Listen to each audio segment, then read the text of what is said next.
Welcome back to another ZX Spectrum compilation review.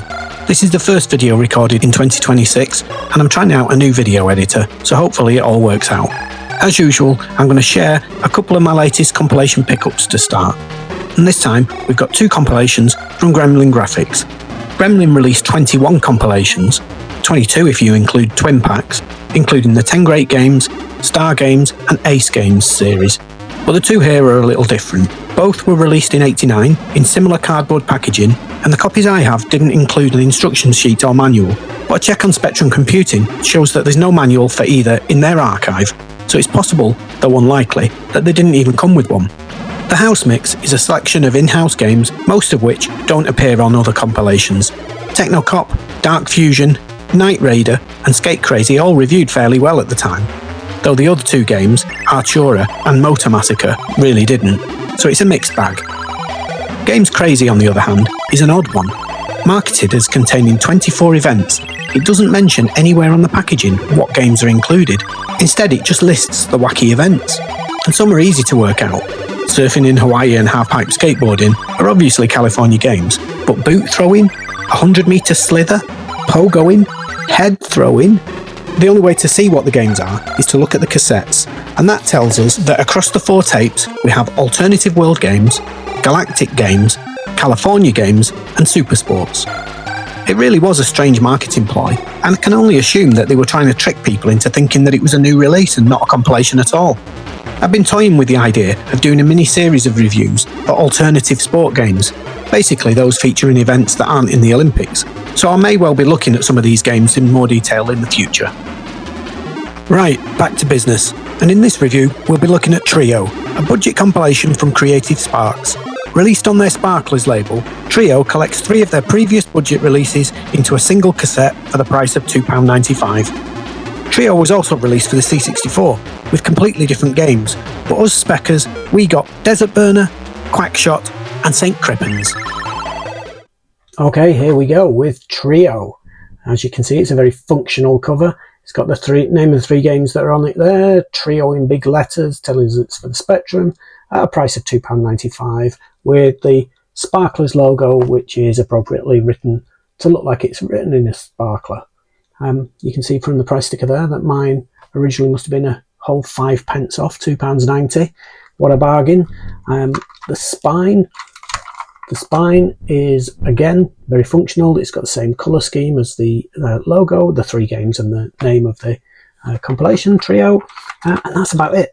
On the back, you do get, apart from the barcode, you do get this very tiny writing, which I can just about make out, so I'm sure my younger eyes wouldn't have had a problem with it. But it does tell you about each of the games, so you didn't have to go into the case to find out a little bit, but, you know, it's not the most appealing. When we look inside, the cassette itself is functional again. You do get a Sparklers logo over that side, St. Crippens on there, and the other 2, Quackshot and Desert Burner on that side. So again, functional tape, but it does its job.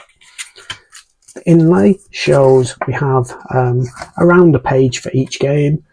Desert Burner, Quackshot. Quackshot does go over onto the next side, and then we've got St. Crippens there, and some loading instructions for all of the games. At the end, gives you all the keys, a little bit of backstory and information on how to play the game. So, you know, it's a not exactly exciting inlay. Doesn't have any screenshots, which is strange because the Sparklers games, all of these games were originally released on the Sparklers label as budget titles, but they made their screens use the same kind of design but a big screenshot on the front. So it's strange that there's no screenshots at all on this compilation. But that's about it. It's, you know, it does its job, it's functional. It was £2.95 for 3 games, so you don't expect them to have gone over the top with the marketing. But there you go, that's Trio. Let's see what the games are like. Originally released in 1985 for $1.99, St. Crippens is an odd game. Not least the graphical style, in a faux 3D perspective from a really strange front-on but very high-up angle, but the setting's also different from the norm. I can't think of many other games from the time set in a hospital. Let me know in the comments if you can think of any. You've woken up to an awful truth. After being involved in a minor accident where you escaped with just a few cuts and bruises, you've been admitted to the world's worst hospital, St. Crippens, where the patients are literally dying to get out. You must escape before you catch something serious. But you'll never get past the security guards in your hospital-issue pyjamas, so you must run errands and barter to get a new set of clothes so you can slip out unnoticed. But watch out for the nurses, matrons, porters, and ungodly creatures from the genetic engineering lab. You're the little white stick man, and you must navigate the screens, collecting items to trade for clothes with staff and inmates. Patients. Such as swapping the mosquito repellent with a staff member in the tropical diseases ward for a shirt. Your character is constantly moving, and the collision detection is really harsh, so expect to start screens again and again as you get yourself caught or trapped. But mercifully, getting caught only increases your injury meter by 5%, which effectively means you've got 20 lives. But other hazards will also increase your injury level, such as falling over bedpans or touching the beds of infectious patients. When your injuries hit 40%, you'll slow down, but hit 70% and your character will need crutches, slowing you even more. And it's these humorous little touches that make St. Crippens stand out. And if only the collision detection was better, the game would have easily been a 7 or an 8. But as it is, this fun, unique and slightly ugly budget game gets 6 out of 10.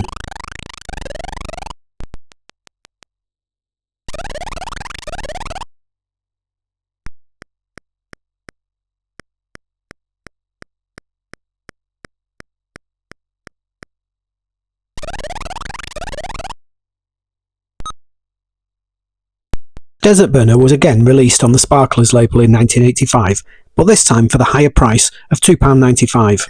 As the leader of a small but highly organised band of freedom fighters dedicated to overthrowing the oppressive government, you must deliver highly sensitive weapon designs to another guerrilla group. To aid you, a powerful road bike has been constructed and entrusted to you for this important mission. Codenamed Desert Burner, it can reach speeds in excess of 200 miles an hour and features front-mounted fast-action cannons. First thing you'll notice when starting the game is that the perspective and sizing is all off. Within seconds you'll hit a tree that's actually across the road and behind a fence. Then you'll jump over a bus and trucks and cars that are not as high as your bike. And this is fine in an abstract game like Jet Set Willy, but here it just looks poor. The controls are tricky, especially on joystick, where right is to accelerate and down to jump, so I mainly played using the keyboard. The task is fairly simple on paper. Jump the obstacles and shoot the helicopters long enough to reach the base. But the poor collision detection, unresponsive controls and silly graphics for such a serious backstory all mean that you're unlikely to care enough to get that far. There is a day and night transition, denoted by the inordinately jolly looking sun that gradually lowers in the sky, though I'll be honest that I never saw the nighttime level, as I didn't persevere long enough and I couldn't find a single video of the game online. There are 2 routes you can choose from, which I suppose increases the longevity, but apart from the jump placements, they're exactly the same, and I can't imagine anyone would care enough to complete both. If this was released in 1983, I think it would have been an acceptable little budget title, but for a 1985 game, at the premium budget price of £2.95, it really misses the mark, and I can only give it 4 out of 10.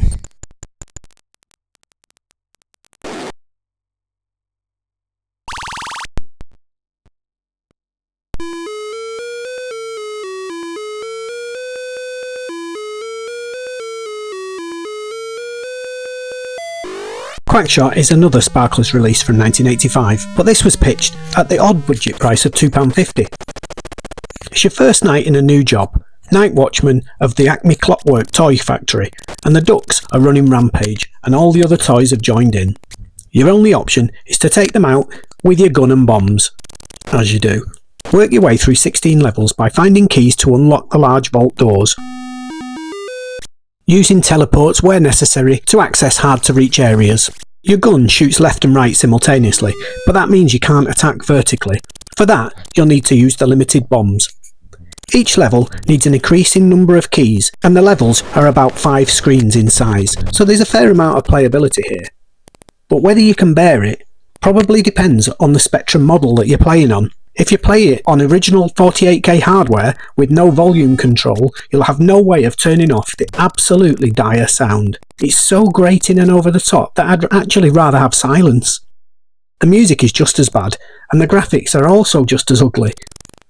But the gameplay just about makes up for the audio-visual failings, and I suppose that the scale of the challenge for a £2.50 game should be applauded. Crash actually gave the game 86%, which I find incredible, but there's a fairly fun and challenging game in there behind the garish sound and graphics, so I'm going to score it 6 out of 10.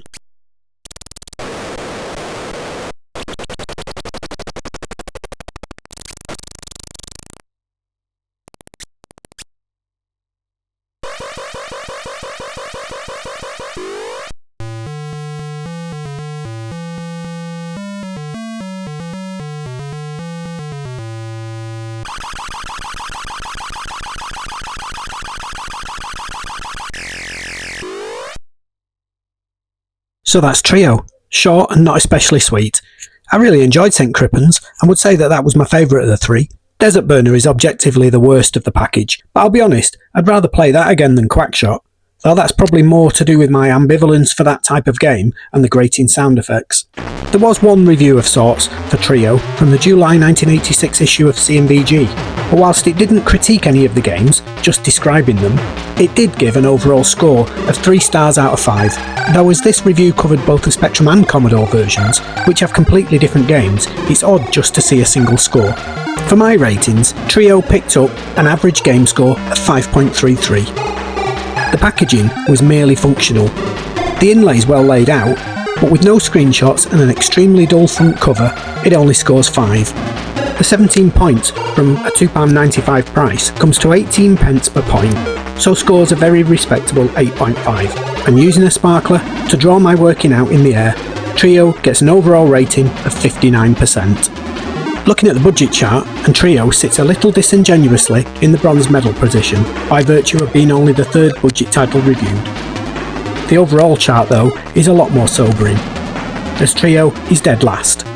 Whilst far from a turkey, it definitely is the worst compilation we've reviewed so far, and with that, our inaugural top 10 is complete. In the Constructors' Championship, Thorn EMI, owners of the Creative Sparks and Sparklers labels, prop up the table. So now, let's have another listen to the wonderful David Whittaker tune while saying a quick thank you to the resources used in the series. But don't go away, as we'll have our 7th Cascade Cassette 50 game coming up in just a few moments.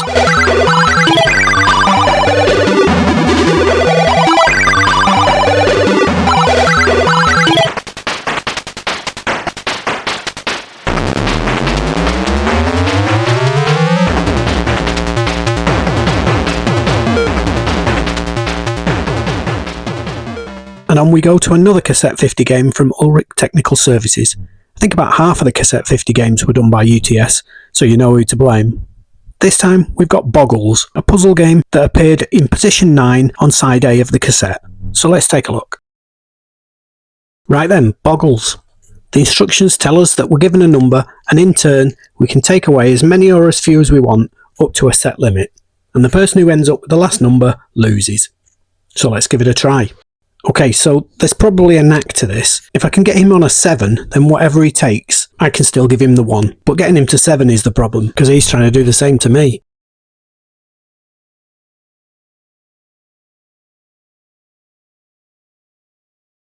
Okay, well that didn't go too well. Let's try again.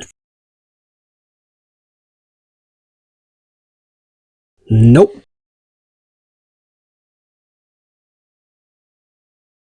Nope again. Okay, so I'm no good at this, but that doesn't necessarily make it a bad game.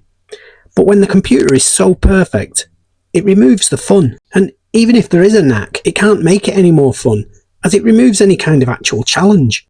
What would have changed this is adding a second player option, but what we're left with is a nice programming demo, but with no fun to be had. I can only give it 3 points.